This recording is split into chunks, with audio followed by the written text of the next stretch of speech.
Kuppam Telugu Desam party కార్యాలయంలో ఏర్పాటు చేసిన మీడియా సమావేశంలో మాట్లాడిన ఎమ్మెల్సీ కంచర్ల శ్రీకాంత్, సురేష్ బాబు, మనోహర్ సొంత బాబాయిను అతి కిరాతకంగా నరికి చంపించారు. ప్రజల్లో సానుభూతి రావడం కోసం జగన్ అనేక అడ్డదారులు తొక్కుతున్నారు. 5 ఏళ్లలో చేసిన అరాచకాలను ప్రజలందరూ గుర్తుపెట్టుకొని జగన్ ఇంటికి పంపడానికి ప్రజలు సిద్ధంగా ఉన్నారు. ప్రతిపక్ష హోదా కూడా దక్కదేమోనని జగన్మోహన్ రెడ్డి గులకరాయి డ్రామాకు తెరతీశారు. సీఎం జగన్ పై గులకరాయితో దాడి జరిగి ఉంటే 10 నిమిషాల్లో దాడి చేసిన వారిని పట్టుకునేవారు. సీఎం బస్సు యాత్రలో భద్రతా వైఫల్యం, సంబంధిత అధికారులపై ఎలక్షన్ కమిషన్ చర్యలు తీసుకోవాలి. సీఎం పర్యటనలో ఎందుకు పవర్ కట్ చేశారు? 4 రోజుల క్రితం రాష్ట్రంలో సంచలనం జరుగుతుందని జగన్ సన్నిహితుడు సుధీర్ రెడ్డి పోస్టులు పెట్టారు. సీఎం జగన్ పై రాయితో దాడి జరగడానికి ముందస్తు ప్రణాళిక ఏర్పాటు చేసుకున్నారు.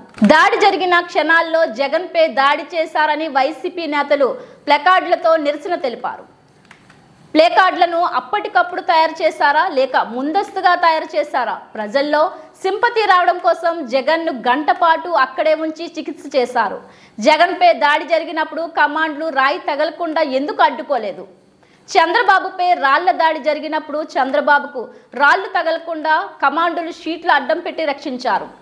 కమాండోలు సైతం రాళ్ల దాడిలో గాయపడ్డారు. హత్య రాజకీయాలు చేసే party YCP party. Murder attempt అంటే చంద్రబాబుపై జరిగిన బాంబుల దాడిని మర్డర్ అటెంప్ట్ అంటారు. కోడి కత్తితో గీసుకొని గులకరాయితో దాడి చేయించుకోవడం మర్డర్ అటెంప్ట్ అంటారా? ఎన్నికల కోడ్ అమల్లో ఉన్న నేపథ్యంలో కుప్పం అంబేద్కర్ విగ్రహం వద్ద వైసీపీ నేతలు ఎలా నిరసన తెలియజేస్తారు? 2019కు ముందు కుప్పం పోలీస్ స్టేషన్లో ఎన్ని కేసులు ఉన్నాయి? ఇప్పుడు ఎన్ని కేసులు ఉన్నాయి? ప్రశాంతమైన కుప్పంలో అరాచకాలు సృష్టించారు. అక్రమ కేసులు బనాయించారు. ఎన్డీఏ కూటమి విజయం సాధించడం ఖాయం. సీఎంపై దాడి జరిగిందంటే రాష్ట్రంలో ఎలాంటి పరిస్థితి ఉందో ప్రజలు అర్థం చేసుకోవాలి. అన్ని చోట్ల బస్సులో నుండే ప్రజలకు అభివాదం చేశారు. నిన్న పవర్ కట్ అయిన తర్వాత బస్సు పైకి జగన్ ఎందుకు ఎక్కారు? గులకరాయితో దాడి జరిగిన ఘటనపై సిబిఐ ఎంక్వైరీ చేయించాలి. టీడీపీ, జనసేన, బీజేపీ కూటమికి వస్తున్న ప్రజాదరణ చూసి ఎలాంటి డ్రామాలకు తెరతీస్తున్నారు? జగన్ ఓట్ల కోసం ఎంతకైనా దిగజారుతాడనే విజయమ్మ అమెరికాకు వెళ్లారు. తీసుకుంటారు. ప్రతి ఒక్కటి ప్రోటోకాల్ ఏ విధంగా పాటిస్తారనేది మనందరికీ తెలుసు. అటువంటిది ముఖ్యమంత్రి గారి మీద ఆ గులకరాయితో దాడి జరిగితే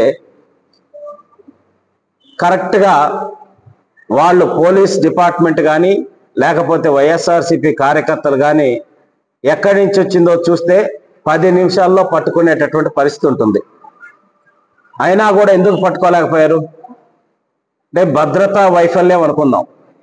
మరి భద్రతా వైఫల్యం అన్నప్పుడు డీజీపీని అలాగే ఇంటెలిజెన్స్ ఆంజనేయులు గారిని అలాగే విజయవాడ సిపి క్రాంతి రాణా టాటా గారిని వీళ్ళందరి మీద ఇమ్మీడియట్గా ఎలక్షన్ కమిషన్ చర్యలు తీసుకోవాలని మేము తెలియజేస్తా ఉన్నాం. మేము ప్రజాస్వామ్యబద్ధంగా ప్రజల్లోకి వెళ్ళి పోరాడతామే తప్పిస్తే ఎట్లాంటి కుయుక్తులు కానీ ఇటువంటి చిల్లర పని కానీ తెలుగుదేశం పార్టీ చరిత్రలో ఎప్పుడు చెయ్యరు, చెయ్యబోరు అనేది ప్రజలందరికీ తెలుసు. సీతారెడ్డి గారు పట్టుబట్టడం వల్ల ఆ రోజు పోస్ట్ మార్టం చేయటం వల్ల మనకి వాస్తవాలు బయటకు వచ్చినాయి. ఆ కేసులో ఈరోజు వైఎస్ అవినాష్ రెడ్డి కడప ఎంపీ, ఆయన తమ్ముడు, ముఖ్యమంత్రి గారి తమ్ముడు, వాళ్ళ బాబాయి, అలాగే గంగిరెడ్డి అని ఇంకో అతను, వీళ్ళందరూ ముద్దాయిలుగా ఛార్జ్ షీట్లన్నీ వేసి కోర్టులో విచారణ అనేది కూడా జరిపి బెయిల్ తెచ్చుకొని అవినాష్ రెడ్డి నాన్న జైల్లో ఉండి మళ్ళీ బెయిల్ తెచ్చుకొని బయటకున్నారు. సిబిఐ ఛార్జ్ షీట్లు ఎంక్వైరీ అంతా కూడా జరిగింది. మిగతా ఎవరి మీద జరగలేదు. నారాసుర రక్త చరిత్ర అని ఇంత పెద్ద హెడ్డింగులతో సాక్షిలో వేశారు, అట్లాగే టీవీల్లో చూపించారు. చంద్రబాబు రక్తదాహం అది ఇదని చెప్పనేసి విపరీతంగా ప్రచారం చేశారు. మరి సిబిఐ ఎందుకు నీ తమ్ముడిని అరెస్ట్ చేసింది, నీ బాబాయిని అరెస్ట్ చేసింది, నీ అనుచరులను ఎందుకు అరెస్ట్ చేసింది? ఇవన్నీ కూడా అంటే వాస్తవాలు ఏంటనేది ప్రజలకు కొంచెం ఆలస్యం అవ్వచ్చు, బట్ ఖచ్చితంగా ప్రజలు తెలుసుకునేటటువంటి పరిస్థితి, సమాజం తెలుసుకునేటటువంటి పరిస్థితి ఉంటుంది అనే దానికి ఇంతకన్నా ఉదాహరణ లేదు. నీలాంటి హత్యా రాజకీయాలు చంద్రబాబు నాయుడు గారికి కానీ తెలుగుదేశం పార్టీకి కానీ చేసేటటువంటి పరిస్థితి ఏ రోజు లేదు. మా నాయకులు వేల మందిని పొట్టన పెట్టుకున్న చరిత్ర మీ పార్టీది. ఏనాడు హత్యా రాజకీయాలను ప్రోత్సహించకుండా పాత బస్తీల అల్లర్ల దగ్గర నుంచి రాయలసీమలో ఫ్యాక్షన్ కూడా తగ్గించాలని చెప్పనేసి అక్కడ కంపెనీలు పెట్టడం దగ్గర నుంచి, అలాగే పెద్ద పెద్ద ఫ్యాక్షన్ కుటుంబాలు 50 సంవత్సరాలు 60 సంవత్సరాలుగా ప్రత్యర్థులుగా ఉన్న వాళ్ళని కూడా కలిపి ఒక శాంతియుత వాతావరణం రాయలసీమలో తీసుకురావాలని ప్రయత్నం చేసిన వ్యక్తి నారా చంద్రబాబు నాయుడు గారు. ఇటువంటి చిల్లర డ్రామాలు, చిల్లర పనులు మీకు మీ పార్టీకి చెల్లుతుంది తప్పిస్తే మర్డర్ అటెంప్ట్ అంటే చంద్రబాబు నాయుడు గారి మీద చేసింది. క్లైమోర్ మైన్లు పేలి 30 అడుగులు ఎగిరి కింద పడ్డాడు ఆయన. అదే అటెంప్ట్, అది దాన్ని హత్యాయత్నం అంటారు. కోడికత్తితోటి గీపించుకొని భుజం మీద, అట్లాగే లేకపోతే చిన్న గులకరాయితో కొట్టించుకొని దాన్ని హత్యాయత్నం లేకపోతే ఇంకెవరన్నా చేశారు తెలుగుదేశం పార్టీ వాళ్ళు అనే దానికి 100% తీవ్రంగా ఖండిస్తున్నాం. అట్లాగే మీరు డ్రామా ఆడారనేది క్లియర్గా మేము అడిగిన ప్రతి పాయింట్లో కూడా అర్థమవుతుంది. 100% మీరు అప్పుడు కోడికత్తి డ్రామా ఎలా స్టార్ట్ చేశారు, ఈరోజు ఈ గులకరాయి డ్రామా చేశారు. మీరు ఎన్ని డ్రామాలు వేసినా, ఎన్ని సురభి నాటకాలు వేసినా, ఎన్ని వేషాలు వేసినా, ఎన్ని మేకప్లు వేసినా కూడా జనాలు మీకు ప్యాకప్ చెప్పడానికి సిద్ధంగా ఉన్నారు. కాబట్టి ఇప్పటికైనా ఇట్లాంటి చిల్లర పనులు మానుకొని ప్రజాక్షేత్రంలో ప్రజల మద్దతు కోరే విధంగా ప్రయత్నం చేసి ఎన్నికల్లోకి పాల్గొనాలని మేము హితవు చెప్తున్నాం. నమస్కారం. మొదటగా ఈరోజు భారత రత్న, భారత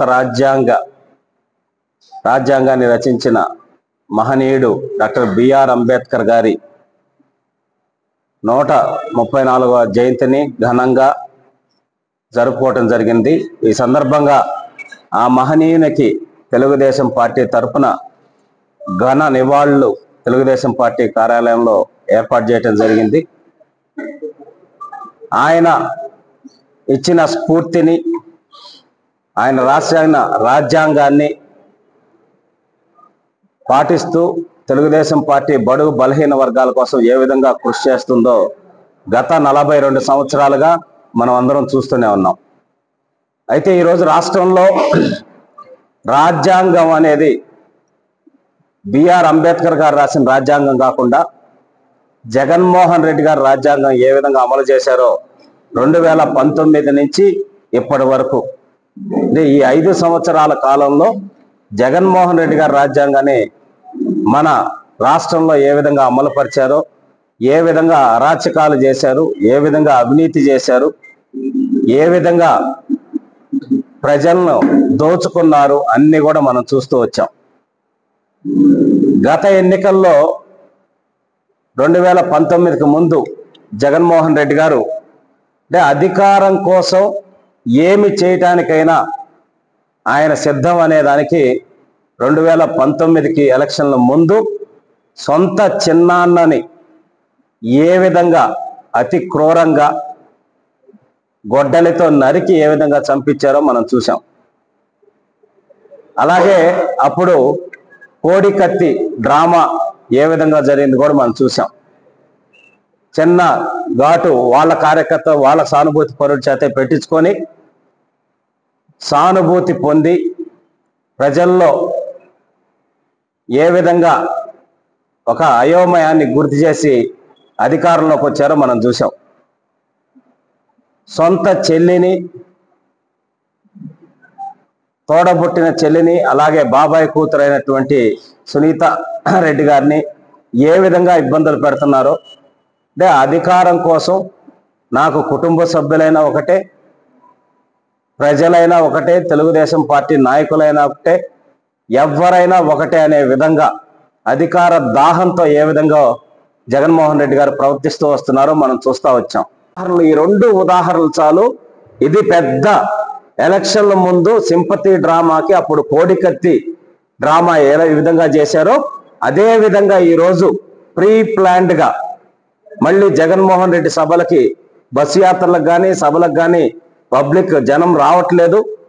మనకి ఆదరణ కరువైంది, మనల్ని ఇంటికి పంపడానికి ప్రజలు సిద్ధమయ్యారని చెప్పనేసి తెలుసుకొని ఈరోజు ఇటువంటి నీచమైన డ్రామాలకి తెరదీసేటటువంటి సంస్కృతి వైఎస్ఆర్సీపీ పార్టీకి ఉందని మళ్ళీ ప్రూవ్ చేశారు. అట్లాగే గాయం జరిగిన వెంటనే ముఖ్యమంత్రి కాన్వాయ్లో అంబులెన్సు, డాక్టర్స్ టీము అవన్నీ కూడా అవైలబిలిటీ ఉంటాయి. ఆ అంబులెన్స్ లోకి కానీ లేకపోతే ఫస్ట్ ఎయిడ్ కానీ ఎమర్జెన్సీకి వెళ్లకుండా ప్రభుత్వ ఆసుపత్రికి తీసుకెళ్ళి 1.5 గంటల సేపు ఎందుకు అక్కడే ఉంచి హైడ్రామా నడిపారు? అంటే జనాల్లో సింపతి క్రియేట్ చేయటం కోసం.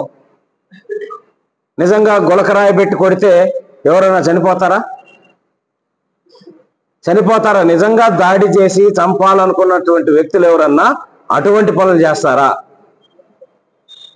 చంద్రబాబు నాయుడు గారి మీద లేకపోతే ప్రతిపక్షాల మీద ఊరకే ఏదో ఒకటి మాట్లాడటానికి తప్పిస్తే ఇంతకన్నా దారుణమైన అవాస్తవాలు లేవని తెలియజేస్తున్నాం. అలాగే ఎర్రగొండపాలెంలో చంద్రబాబు నాయుడు గారి మీద వైఎస్ఆర్సీపీ మోకలు దాడి చేసినాయి. గురకరాలతో కాదు, ఇంతింత బండరాలు. నేను ప్రత్యక్ష సాక్షిని, నేనున్నాను. సార్ కాన్వాయ్లో చంద్రబాబు నాయుడు గారితో పాటు నేనున్నా. రాళ్ళు, గులకరాళ్ళు ఇంతింత రాళ్ళు పెట్టి విసిరేస్తుంటే Z+లో ఉన్నాడు. వెంటనే వాళ్ళు ఆ సెక్యూరిటీ షీట్స్ తీసేసి సార్ చుట్టూ అడ్డం పెట్టేసి ఆ రాళ్ళు తగలకుండా ఇచ్చేస్తే చీఫ్ సెక్యూరిటీ ఆఫీసర్కి తల పగిలి రక్తం వచ్చింది. NSG కమాండర్, చీఫ్ కమాండర్ కూడా తల పగిలి 6-7 కుట్లు పడ్డాయి. విపరీతంగా రక్తం గారిపోయేంత జరిగింది. వాళ్ళు సార్ చుట్టూ నిలబడి చంద్రబాబు గారికి ఏమి కాకుండా చూసే ప్రయత్నంలో వాళ్ళు గాయపడ్డారు. పొరపాటున షీట్లు పెట్టకపోతే ఆ తల పగలటాలు అట్లాంటివన్నీ చంద్రబాబు నాయుడు గారికి జరిగి ఉండేది. మరి ముఖ్యమంత్రి గారి ముందు దాడి జరిగేటప్పుడు చుట్టూ ఉండేటటువంటి ఆయన కూడా Z+లో ఉన్నాడు, సెక్యూరిటీలో ఉన్నారు. మరి వాళ్ళ కమాండోలు ఏం చేస్తున్నారు? లేకపోతే దాని చుట్టూ ఎందుకు ఆ సెక్యూరిటీ మెజర్మెంట్స్ ఎందుకు తీసుకోలేదు? ఇవన్నీ మన కళ్ళకు కట్టినట్టు కనపడుతున్నాయి. ఇది ఒక పెద్ద డ్రామాకి వైఎస్ఆర్సీపీ పార్టీ సింపతి అనేది గెయిన్ చేయటం కోసం ఈ విధంగా ప్రయత్నం చేశారు. ఆ రోజు వైఎస్ వివేకానంద రెడ్డి గారిని చంపినప్పుడు కూడా ఫస్ట్ మీడియా మిత్రులందరికీ తెలుసు, రాష్ట్ర ప్రజలందరూ కూడా చూశారు. ఫస్ట్ ఏమన్నారు? విజయసాయి రెడ్డి గారు వచ్చి గుండెపోటుతో చనిపోయారు. తర్వాత బాత్రూంలో జారిపడి తలపై కబోర్డు కొట్టుకొని చనిపోయారు. సునీత రెడ్డి గారు వచ్చి పోస్ట్ మార్టం నిర్వహించమని చెప్పనేసి పట్టుబడితే అప్పుడు వాస్తవాలు బయటకు వచ్చినాయి.